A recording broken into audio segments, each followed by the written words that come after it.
Many people believe that Stellantis will be one of the leaders of electrification, but I'm not so sure. Stellantis CEO has been saying some very concerning things of late about, basically all the problems that Stellantis are facing when it comes to building electric cars. To be honest, things don't look all that bright to me for Stellantis' foreseeable future. Hello, my friends, and welcome to the Electric Viking. My name is Sam Evans. I'm coming to you here from Melbourne, Australia. Welcome to all the new subscribers. Welcome back to everyone else. Great to have you here on the channel.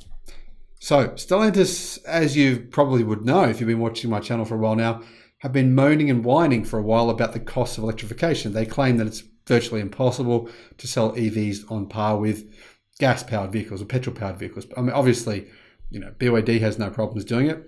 Obviously, Tesla is making a very, very, very nice premium profit on their vehicles, and they're priced in the luxury car segment, of course. However, still, their competitors are still struggling to make a profit in that luxury car segment selling EVs, and Tesla are doing it. There's a number of other Chinese manufacturers are doing it. General Motors claims that they can do it. I mean, I don't know if that's true, but hopefully it is. They claim they're bringing the Equinox out for $30,000. Stellantis, on the other hand, says it's all too hard.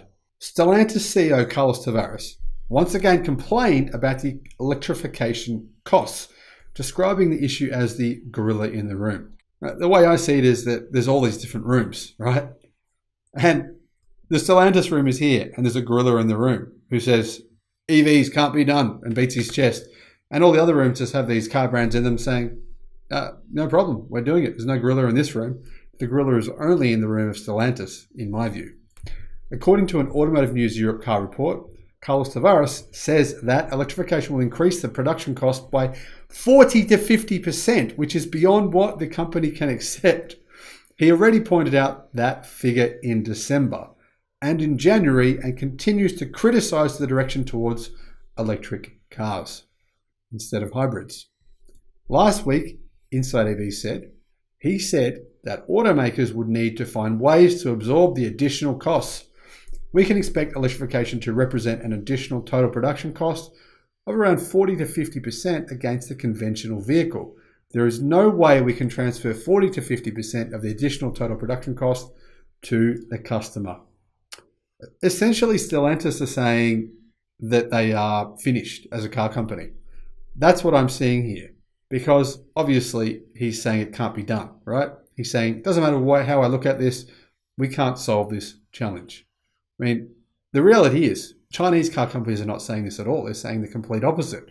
I mean, look at Nita. They just sold, 18,000 EVs in a single month for way less than what Stellantis sells their gas cars right now. So they can do it, but you have to charge 40 to 50% more. This just doesn't add up to me. It doesn't make any sense. Stellantis' plan is to increase productivity by 10% per year over the next 5 years compared to 2 to 3% normally. Does that sound feasible to you? Increase by 10% per year when they've only done it by 2 to 3% normally. I just think that how they're planning on doing this, I don't know. I think that the CEO should maybe step down, allow someone else to come in who has a better vision and plan for the company. Stellantis is apparently changing its sales model as a result. After cancelling dealer contracts in Europe, the company is expected to implement by mid-2023 a new retailer model with more control on how the cars are sold by dealers. It potentially will result in taking some of the dealers' tasks and profits, whatever that means. I don't know. Another way will be to transfer the higher costs to suppliers. Carlos Tavares says that 85% of the value of a car is from outside components. So there should be no surprise that they will have to absorb higher costs. The one thing that Stellantis doesn't want is to increase prices, because that would prevent people from buying its cars. This is going to be mostly a cost reduction race over the next 5 years to protect affordability in terms of protecting the size of the markets so that we can keep the middle classes on board on new car sales. Stellantis' overall adjusted operating margin in 2021 was 11.8%, which is not bad.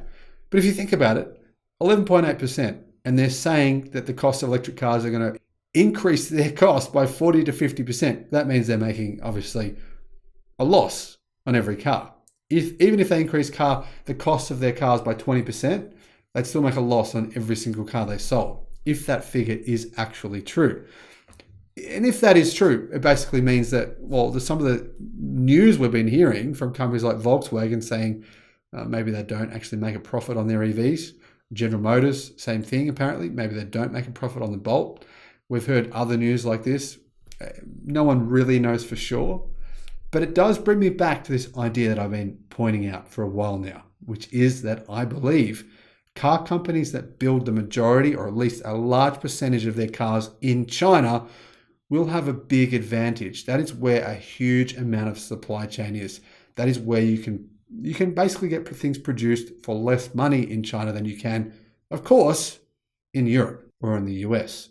So I believe that's one key advantage that companies like BYD and Tesla have over their legacy auto rivals who currently have factories outside of China, where the majority of their car production isn't in China. That to me means the stranded assets of these companies could be bigger than we currently think they are. Put it this way, here is what I recommend for Stellantis. The CEO, Carlos, he should just admit this task is well beyond his ability. Let someone else captain that ship before it sinks with him at the helm. Let me know in the comments section though what you think. Do you agree or disagree? I'm just one person. Let me know what you think. Thank you for watching. Bye-bye.